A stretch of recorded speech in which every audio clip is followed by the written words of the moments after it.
Good morning, everyone. Boker Tov. Yesterday we had the great honor of hearing from Sapir and Sasha, the lovely young couple that were both held in captivity and were released by Hamas and were reunited with one another.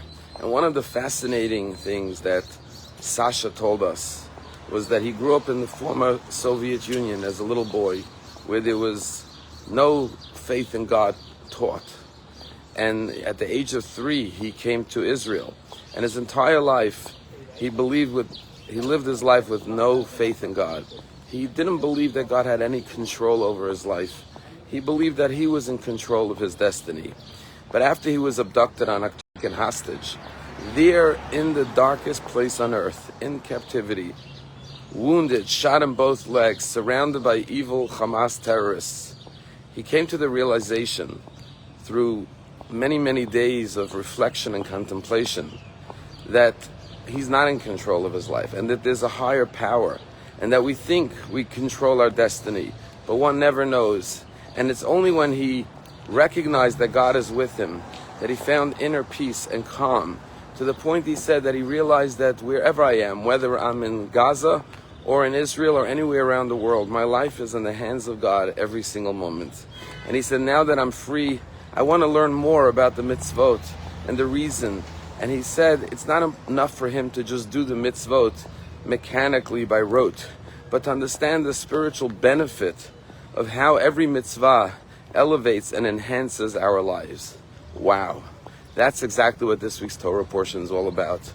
We read the final Torah section this week about the building of the tabernacle, the Mishkan.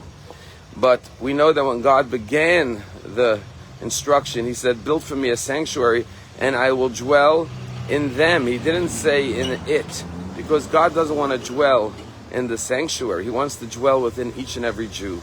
And therefore, when the Jewish people concluded the building of the Mishkan, what does Moses say to the Jewish people? He blesses them and he says, may it be the will of Hashem that he should dwell not in the sanctuary, not in the tabernacle, but Shetishresh China, the divine presence, shall dwell in the work of your hands. Where God dwells is in our hands, in our physical being, in our lives, in our actions, in our deeds, in our mind and in our heart. And that no one could take away from you.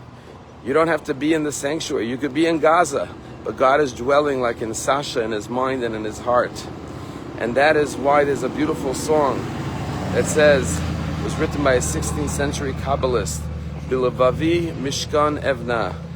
The great Rabbi ben Moshe a Zikri says, in my heart I will build a sanctuary, Lahadar Kevodo, to God's glorious honor. And then within this tabernacle in my heart I will place an altar and I will offer gifts and tributes to Hashem. It's in the heart of man. That's why King David says, I have one request. Shifti beveis Hashem. I want to dwell in the house of God all the days of my life. Does King David mean that he wants to move out of his home and live in the synagogue all the days of his life? Perhaps what he was saying is, I want to dwell in that space within my heart, the sanctuary, the tabernacle, that everything I do, every moment of my life, kol yemei chayai, I should be dwelling in the house of God. I should be dwelling in that space in my heart that is dedicated to honoring Hashem in this world. And when you live in that space, when you are connected to your inner sanctuary, and the work of your hands are imbued with love of Hashem, then like Sasha told us that he was living a free life in Israel. He said, but I was never really happy. I had everything I wanted, a good job, a great girlfriend. I had a good life, but I didn't appreciate it. I didn't recognize where it came from. He said, after I went through October 7th, I have gratitude, I have appreciation for every little thing. The smallest things I noticed and appreciated as gifts from Hashem. And now I'm happier and a better human being. It's a story told about someone who was a contractor. He worked 40 years for a company. And one day he goes to his boss, he says, turned 65, I want to retire, I want to enjoy life with my wife, travel, have a good time. And his boss said, that's great, but do me one favor. I have one more house I need to build. You're my best foreman. Can you oversee the project? He couldn't say no to his boss, who was such a good boss for 40 years. He says, fine, I'll take on this one project, my last project. But he was eager and anxious to get on with his life, so he got to work getting this house built. And whatever it took to get the job done quicker, he did. If he couldn't find the right materials, he bought inferior materials. If he couldn't get the right laborers, he hired whoever he can get. And he got the house built rather quickly. He walks into his boss's office. He says, the house is done. Here's the keys to the new house. And now I'm ready to retire. And the boss picks up the keys, stands up and says, I wanted to thank you for your 40 years of service to my company. And I asked you to build this last house because I wanted to give you a parting gift. And he gives him the keys and he says, this is your gift, this new house. And suddenly the worker realized that all the inferior materials and the cheap labor that he used and the corners that he cut was now the house he was going to have to live in. That's what Hashem says. We each build a sanctuary for God, and we dwell in that sanctuary.